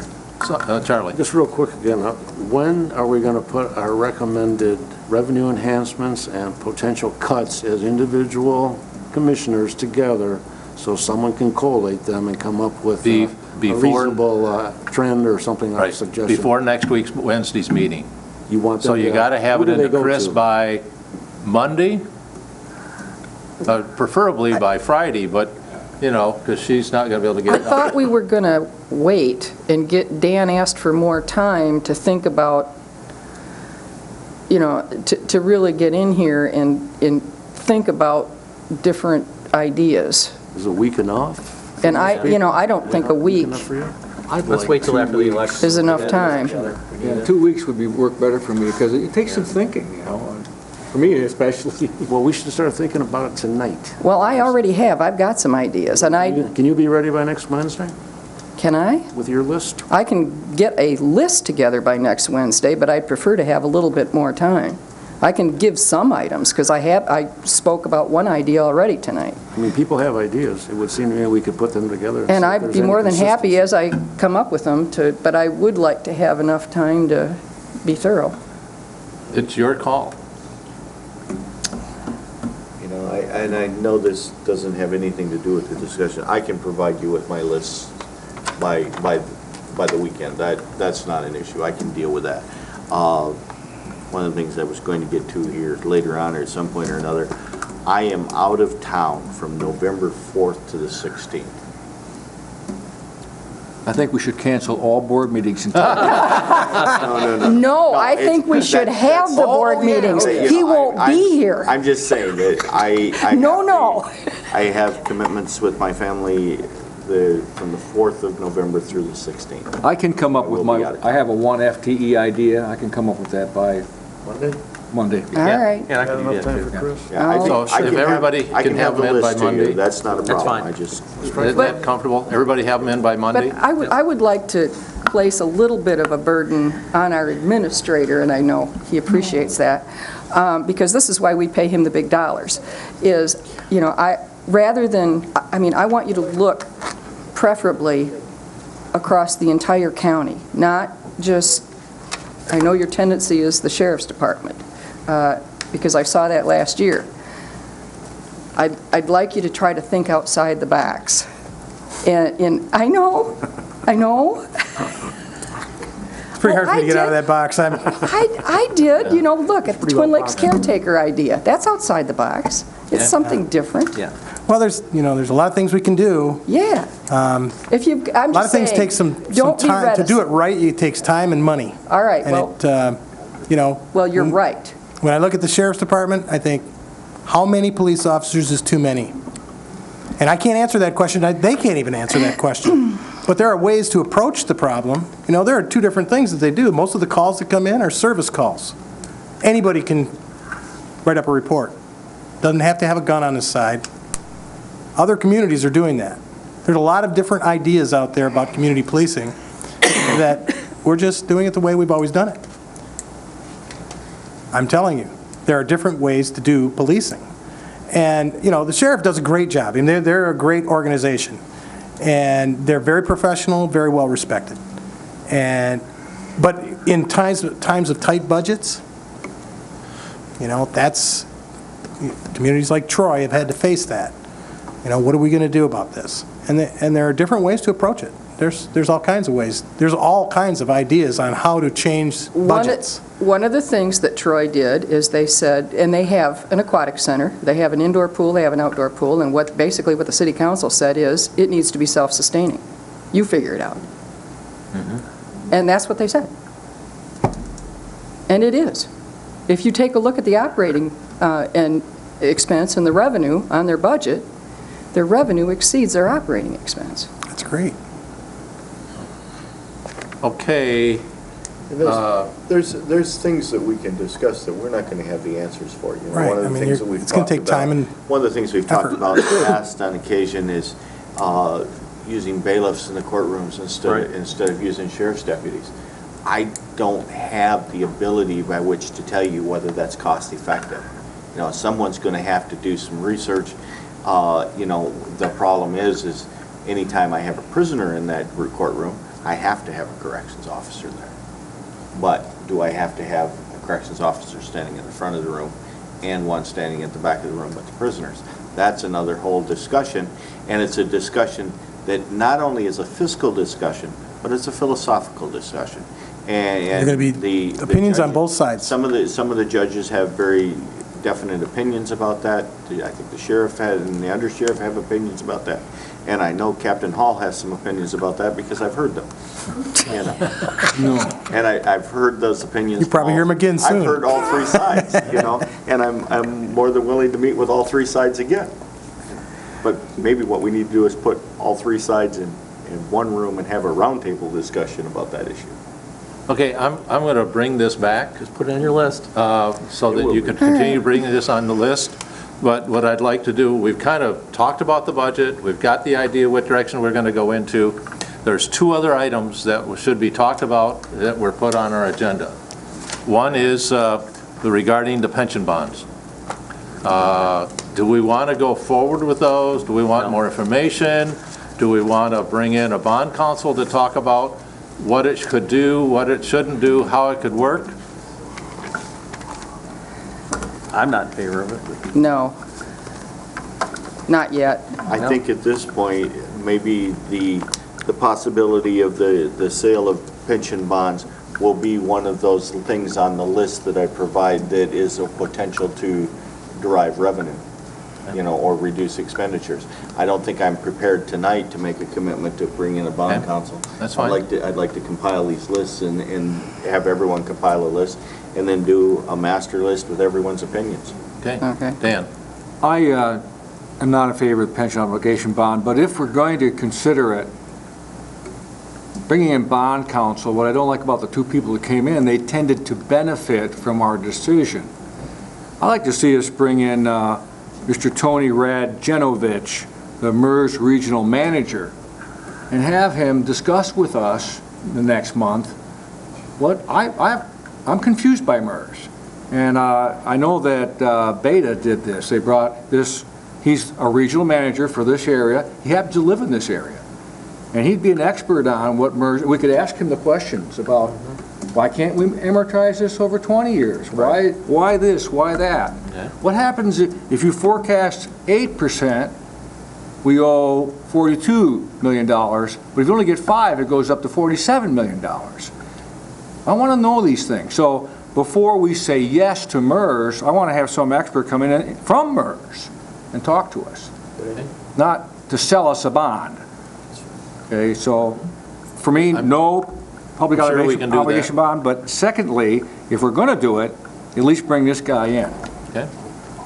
Charlie? Also, is there a great increase or a great amount of pressure to do this bonding now? Did they not suspend that sunset at the end of this year for how long? For another year.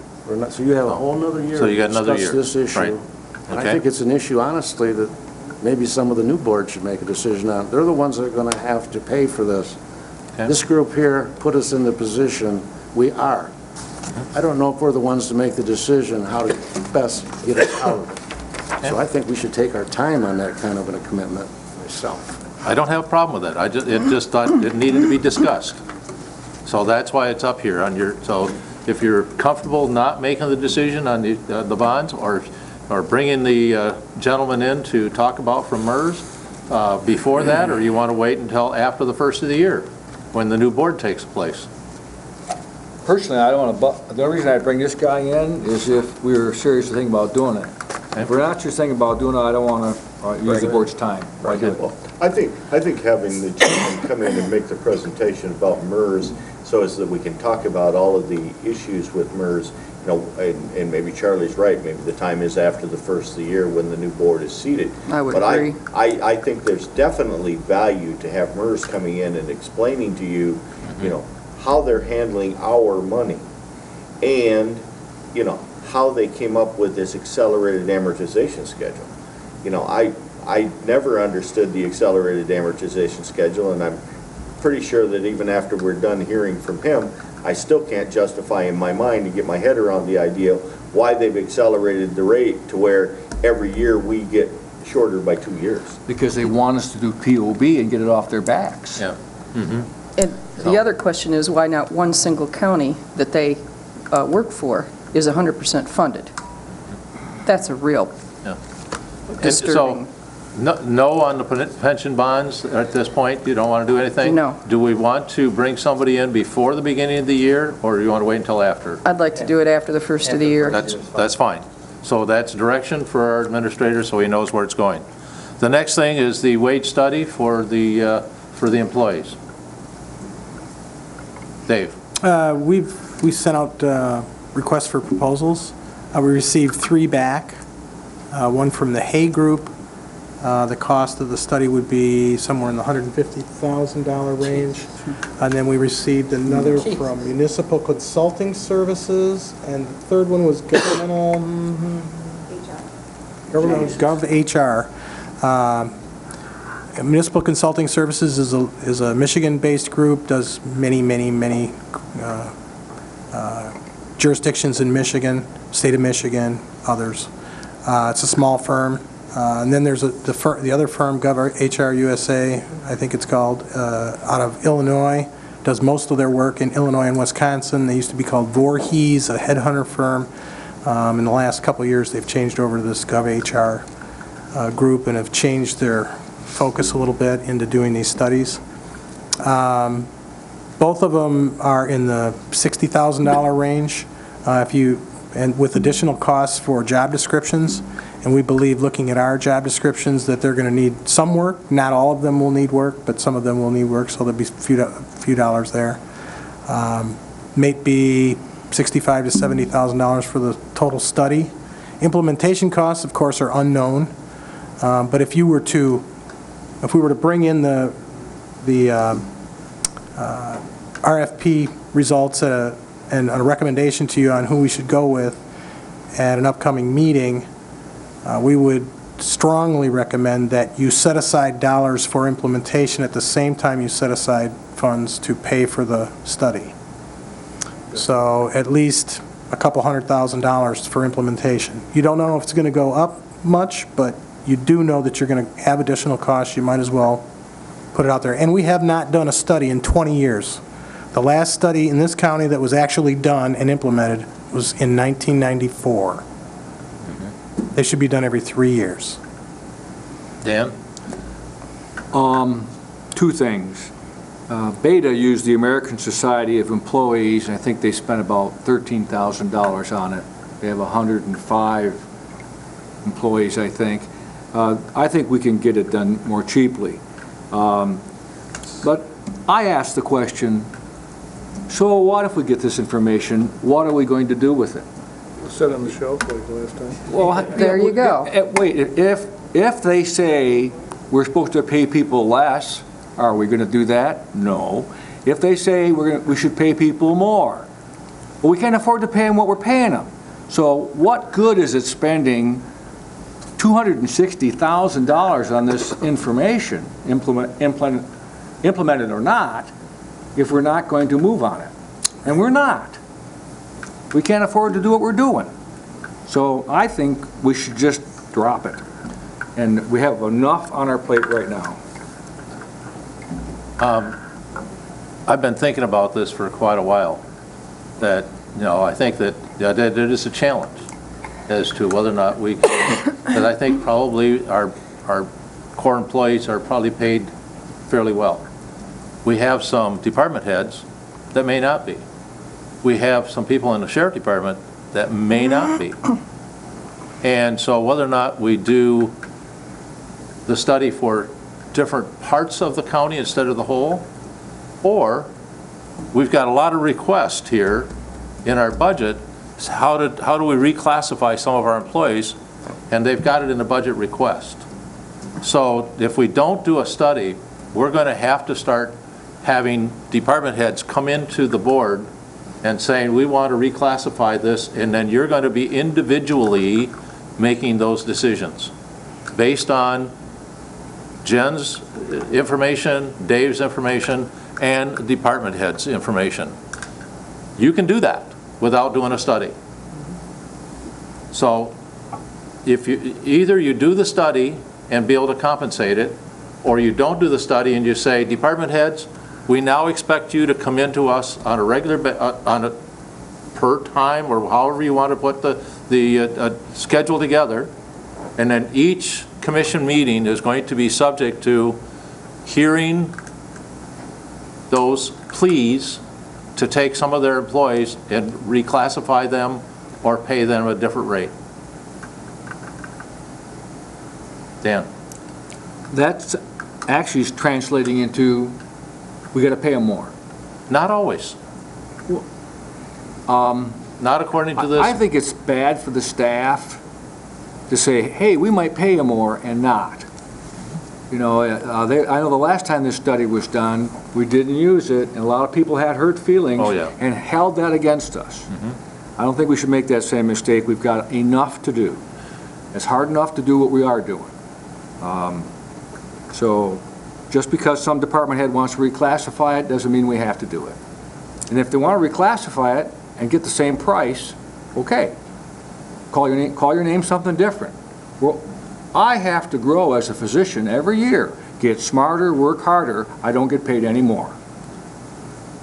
But the other thing is, you could say that if you reclassify, that you take it out of your budget. We're not taking it. I think sometimes we get upside down, that department heads come in to us and expect us to pull rabbits out of our hat to be able to pay for some of their thoughts or ideas. I mean, there was 9 different people that were being requested.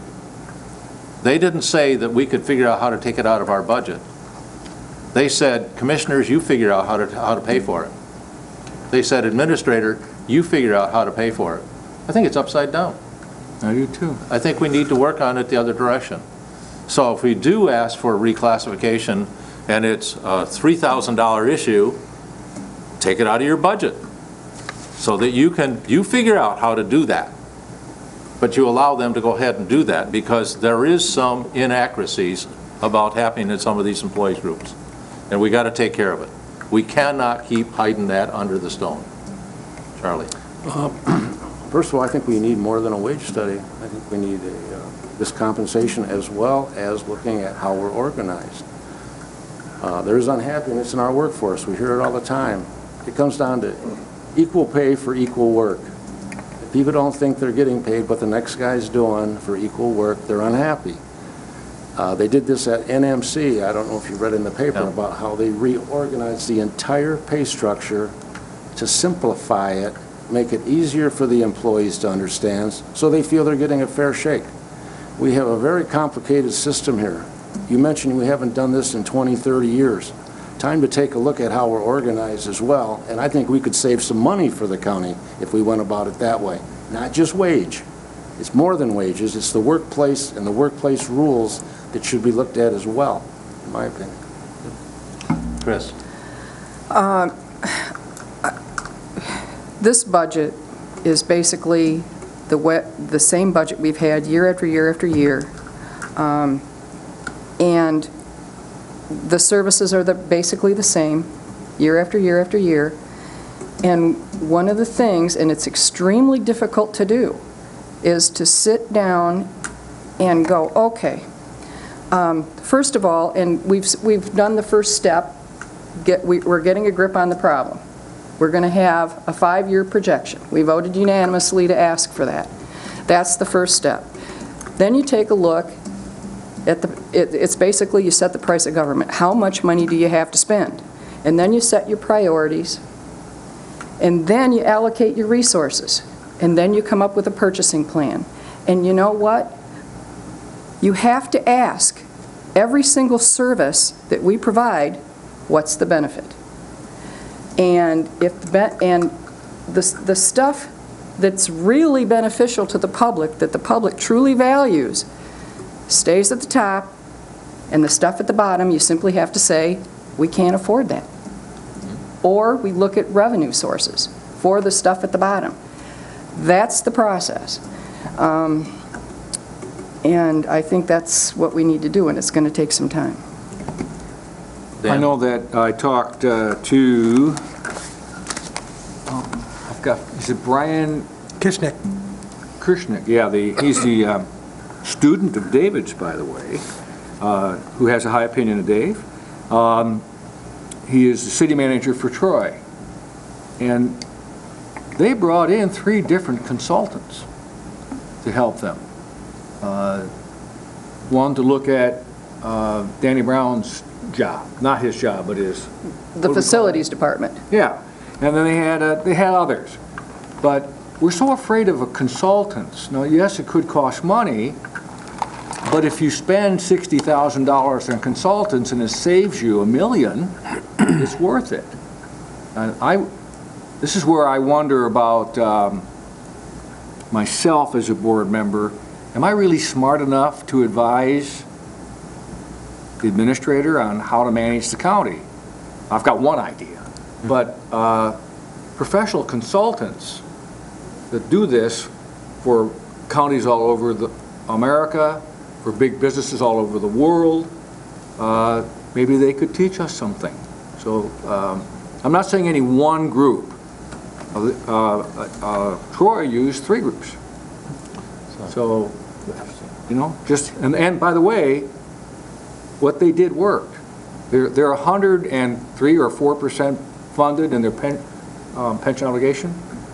And, They don't use MERS, though. and he's working to get the county completely debt-free. He's against pension obligation bonds. Sonny? Well, you know, I think there's a lot of different issues about hiring consultants, all of those kind of things. Let's not forget, we hired a professional county administrator. We have a professional finance staff. You know, don't underestimate the staff that we have. We don't always have to go outside to find someone else. When we talk about salary and benefit studies, we have to be able to have someone put together comparables. And we, at least I don't feel that I'm qualified to set together comparables. You know, we used to have a group of counties that we used to compare regularly, you know, basically annually or every 2 years at the most, and making sure that we were all the same, you know, or in the range. And, you know, at that time, we always said we had to be in the top 1/3. Well, then we got to the point we had to be in the top 1/2. Well, in today's world, we're certainly not in the top 1/2 anymore for a lot of our positions, you know. But I think it's more important that we evaluate the positions that we have and making sure that they're consistent across the board. 10 years ago, we had a program called a reclassification committee.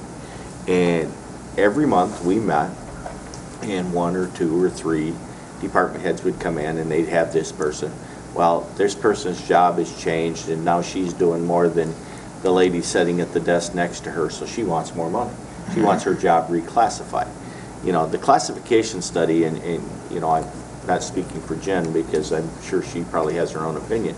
The classification program that we have is very complex, very complicated, and try to evaluate whether that person is an I or an H or a D. You know, it's just too damn complicated to deal with. You know, we have to come up with a better way to classify our people, but we have to make sure that we're being consistent across the board amongst our 500 employees. I think also, somebody mentioned that, you know, Dave's office is not staffed properly. Sonny mentioned that. And, you know, I think that when you say that Dave and Dean and Jen are really top quality people, I agree.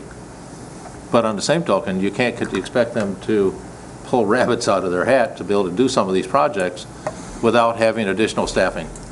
So it could be that one of your recommendations is that we reorganize the administrative office so that he can start to do some of these projects that you want him to do.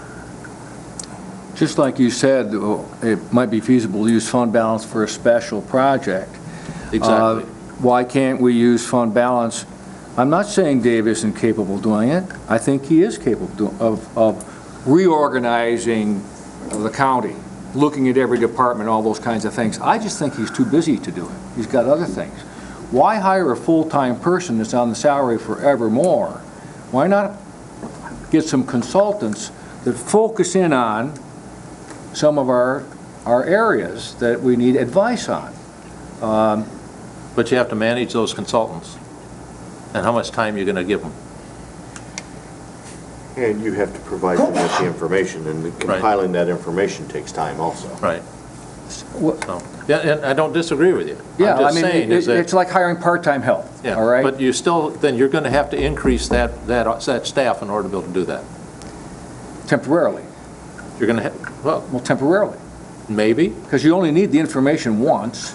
yeah, but you still need somebody to be there. Well, then so maybe we hire Kelly girl to help us with that. All right, I mean, I'm not, you're looking for consultants to advise you on what to do with all of our buildings. All right, that's a considerable part of our budget. I'm not saying Dave can't do that. I think he can, but he's very, very busy. So the answer is hire another Dave, or is the answer hire a one-time consultant to give us advice? Other comments or questions? So, Charlie? Well, we looked at this budget last year, and we went into it in a similar situation as this year. We said we were going to take a hard look at it. We did a special session for months to try to find something. We put a lot of it on our administrator. He couldn't do it. It is too difficult for him to make those kind of decisions. He does not want to make those decisions. We've seen that over and over again. Most recently, in the parks thing. We need some outside help here. Objective, unbiased, outside look at it. There's a lot of pressure inside the organization here that we see. And I'm not knocking any of these department heads or anything. They come in, they justify their people. We say, yeah, they're justified. There's nothing we can do. There's nothing we can do with this budget, this cost. We're at bare bones now. We need to do more than that. And I don't think the administrator's capable of doing it. So, Dave, you want to make comment? Just for the record, I can make decisions, You can make them. but I don't make final decisions. You do. And my recommendations have already been overturned at least twice. So I need your feelings on how you're going to fix this budget problem. And on the subject of hiring restructure specialists, there are groups out there that specialize in restructuring communities in distress. They are working a lot downstate right now. UHY is one of them. They will come in, they will look at all our operations, they will do all kinds of work to give you ideas on how you might restructure things. I don't know how much they charge, I don't know, but if you're interested in that, we can approach them and ask them to come up and tell us a little bit about what they do and get some more information about that. But that's, but I can look at all kinds of things.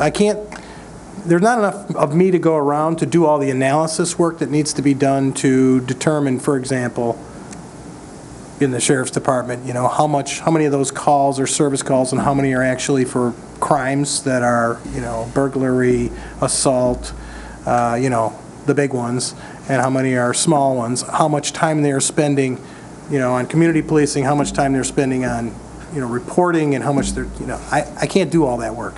And I can't set up those systems. Somebody else has to set up those systems. Either the sheriff has to do it voluntarily, or somebody has to come in and set it up for him.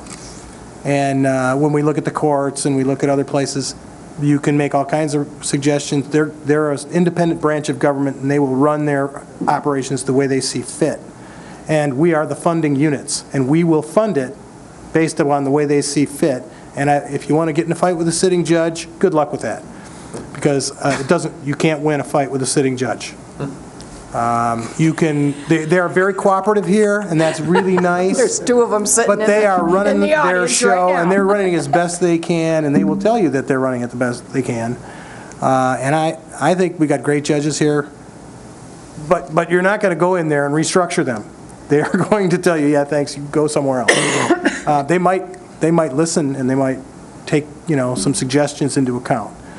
But in the other places where your departments are, and you're not elected offices, you can take a good hard look at all those operations and get some ideas about how to restructure that and save some money. Hopefully not dismantle services at the same time. Yeah, I agree, and I think probably the sheriff is jealous of the judges. I don't know. Maybe. Charlie? We're not talking about specific departments like judicial. We know that's a We know we special can't do case. anything there. Yeah, I was told that the first day I got here. Did they tell you that? I just got the drift. We have a hell of a lot more employees than we have people just in the judicial part Sure. of this operation here. It's the other areas where I believe we have a lot of malaise and discontent. And that has to do with the complexity of the structure here. No one can hardly figure out we have to bring the HR director in, go through these A's and B's and adding up this all. I don't know what the heck she's talking about. I agree, and I say, she must know what she's talking about. We listened to it. It's too complex for the average employee to understand, in my opinion. It should be simple enough that they know what they're doing and that they're getting a fair compensation for what their input is. I don't think that feeling's out there right now. Yeah, and, well, we haven't done a classification studies in a long time, so it's really hard for them to be happy about that. I would expect that that will be on one of somebody's suggestions, if we could. All right. I would like to bring us back to the strategic goals that Larry mentioned. And I would like you to stop and think about how well are we doing? These goals were set up for 2012 to 16, I think it is. Yeah, 13 to 16. Want me to read them? I was going to. Go ahead. I brought my copy. I thought it would come up. I think this is rather interesting. Maintain Grand Traverse County's financial strength and stability with continued access to capital. How would you rate us to be doing that? Strengthen and expand the county's use of technology. Are we doing all right? Are we not? Address the county's infrastructure needs. Are we doing that? Continue community engagement and access to information. By broadcasting these meetings, I think we're doing a pretty good job there. Ensure that Grand Traverse County is viewed as a fair and equitable employer. I think we're doing an F. I think we're failing. Expand the capabilities of the Board of Commissioners. I don't know how well we're doing that. I think we're educated us pretty good. We go to conferences. Pursue initiatives that advance the health and quality of life in our region. I think our health department's doing a bang-up job. We're very fortunate to have the people there. Protect and preserve our water resources, forests, natural areas, and scenic beauty of our county. None of those things talk about the safety of our community. So why would we continue to fund our sheriff department the way we are? I don't know. Should you review these things and make them different? I think we're probably at a C if I looked at all of our strategic plans. I don't think we're doing that well. So that's my comment. Especially when we look at the water quality issue, when we see that the Meyer project has dumped countless tons of clay into the river by them, and really, this county dropped the ball on that. So we get an F in water quality protection. I don't think we did drop the ball. I think that they were required to do things that they should never have been required. And the DEQ, we just got an email saying that they are bringing them to task, and the DEQ is up to build. That's their responsibility, not our staff. Actually, Part 36 is the wetlands is the DEQ. Part 91, it's our soil erosion department supposed to do that, and they did not cite them. And Yeah, but they did what they could. No, no. I think they did. No, I got calls on it today, Herb. Yeah. But Dave just sent out a thing on the DEQ bringing them to task, and now they're the ones that are bringing, and they have to bring in an outside consultant to maintain and manage the runoff. The DEQ addresses only the wetlands. Part 91 addresses soil erosion into streams and water bodies. That's handled by the county. And the county did not cite Meyer on that. They gave them much less oversight on that. I can prove that, and I will. Well, it's just one of those things that I noticed that we had an email from Dave on the DEQ with the Meyer property. So, is there any other comments from the Board of Commissioners? I think we should note that that project and the citation will go to the contractor, not to Myers. So, the contractor is the one that's responsible to put in the silt fence and maintain the erosion. It's not the development per se or the end customer. No.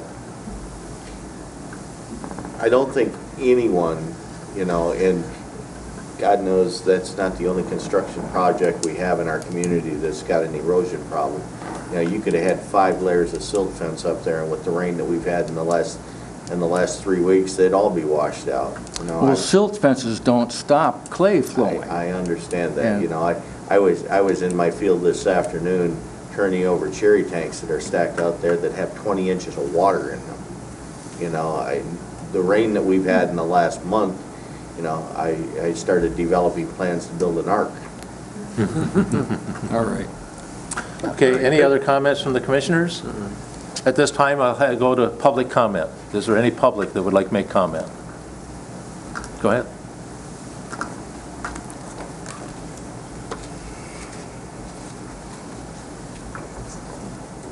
Hi, Lisa Kropa. I'm here tonight as County Commissioner-elect for District 3. Just a clarification, and I was listening to the conversation about the 911 surcharge. That would replace $686,000 in general fund numbers. And what is the projected revenue brought in by the 911 surcharge? I don't have that. Have it with you? Is it equal to or more than? Is it less than? Oh, it's more than that. More than? Much more to pay for the infrastructure. And so that would include the operational expenses as well as the additional assets that, Correct. okay. Capital and operating. But the first year is only half. This is probably projected at assuming that the surcharge is set at $1.85, Correct. and the wording on the ballot is up to $1.85. That's correct. And it's my understanding that next year's Board of Commissioners sets the charge, Yes, so it could be a penny. correct. So a budget is going to be discussed here, assuming that a surcharge is passed, assuming that a board that will have at least 5 different members is going to choose to elect to use the maximum surcharge allowed. And we're also going to then plan a projected budget based on no general fund allocation to central dispatch, where this is, I believe, a 3-year surcharge? 6. 6-year surcharge. So we're going to do all of that based on these assumptions without maybe having all of the numbers there. So as somebody that would be sitting here and not only going to the ballot, like everybody else, and wanting to get all of the information, I think I've sat in every meeting that this has been discussed, and tonight was the first time. So thank you, Commissioner Rennie, the first time someone said this. And as much as I talk in the community to people, I think there's a fair amount of them that think that this money is going to be on top of the general fund allocation from the county. I mean, that can be viewed positively or negatively. I'm not saying either way. If, in fact, most of us are very big supporters of this acquisition of assets, which I believe is somewhere in the figure of $1 million, and we aren't going to have secured funds to cover that on top of the operational expenses of central dispatch, I think there's a lot of assumptions by a charge that's set July 1st of 2015, where 1, 2, 3, 4, possibly 5 of these members won't be sitting here to make that call. So if you're going to the public and talking about why they need to go to the polls and check yes on this, we should probably know exactly what that's going to be about, and probably reach out to next year's board, who may have a list of qualifications to vote the maximum allowance of $1.85. It could simply be voted as a penny. So, just a thought. Thank you. Oh, may I have one moment as Parks President, Mr. Chair? Oh, sure, I'll let you. Just because this was brought up today. Today, our business development team met at Twin Lakes with a series of event planners. Our business plan that we had put on our strategic plan to present to you by December is doing very well. According to the event planners we met with today, and we had neighbors that live around Twin Lakes, and we also had members of the Bayside Travelers, which is probably our most frequent user group. I call them the American Legion of Twin Lakes because they have a long history and a frequent use. We brought in all parties and sat down and talked about it, and we're looking at substantial potential in revenue. I went into it thinking maybe we could probably compensate for some of our loss, which on the parks budget is roughly about $98,000 a year. That doesn't include facilities management, of course. What I came out of the meeting today with, and I think the other members of our team did, is that we are looking at substantial amounts of revenue. From what I understand, we are the only facility in Grand Traverse County that has a lawn large enough to facilitate tents for weddings of 300 to 400 to 500 people. and we would already have people lined up to rent that. That's simply just green space. That's not even talking about renting the lodge and the pavilion and all of that. So it was a really interesting meeting, because where we went in thinking, hey, we could rent a couple of things, we came out finding out that we're not competing with a private business here. We really have a very unique facility to rent with. So we will be meeting with them again in 2 weeks, putting out our RFP, getting the event coordinator set up, and all of this will be done without county payroll. It will be done with contracts. So that's something to consider too in the budget when you were discussing Twin Lakes. We have people lined up already ready to rent us for spring, summer, and fall of next year. So I think we see a good revenue stream coming there. So thanks for the extra time. Thank you. Anybody else in the public like to make comment? Seeing none, is there any other business to be brought before this board? I just wanted to make one comment that the Borden River Settlement Agreement that was decided upon by the IT, that's been settled, that some of that money is going to go to the Conservation District because Steve Largent will be the one that will be monitoring that. The Conservation District is looking at how they want to structure that agreement because they're concerned about liability, and they're also concerned about how that money can be spent, whether any of it could be done for administration or any of it could be used for Steve's payroll while he is doing that. So there's some questions that the board is going to be asking. The other thing is that the Conservation District has laid off one of its employees in order to balance their budget. This is the first time they've had a balanced budget in probably 4 or 5 years. And if they aren't grant funded, their employees will not be there. And that's not an easy decision, because they had laid off an employee that was very talented, picked up the ball when they didn't have an executive director and managed the organization, but she's not grant funded, so therefore they laid her off. So these are the kind of tight, hard decisions that people have to be able to figure out how to make when you have budget cuts. So just FYI. Do we have a closed session? Nope. Mr. Chairman, I'll make a motion to adjourn. We are adjourned. Stick around. You want to stick around? Yeah, let's stick around. All right. It was asked today I know. how the recent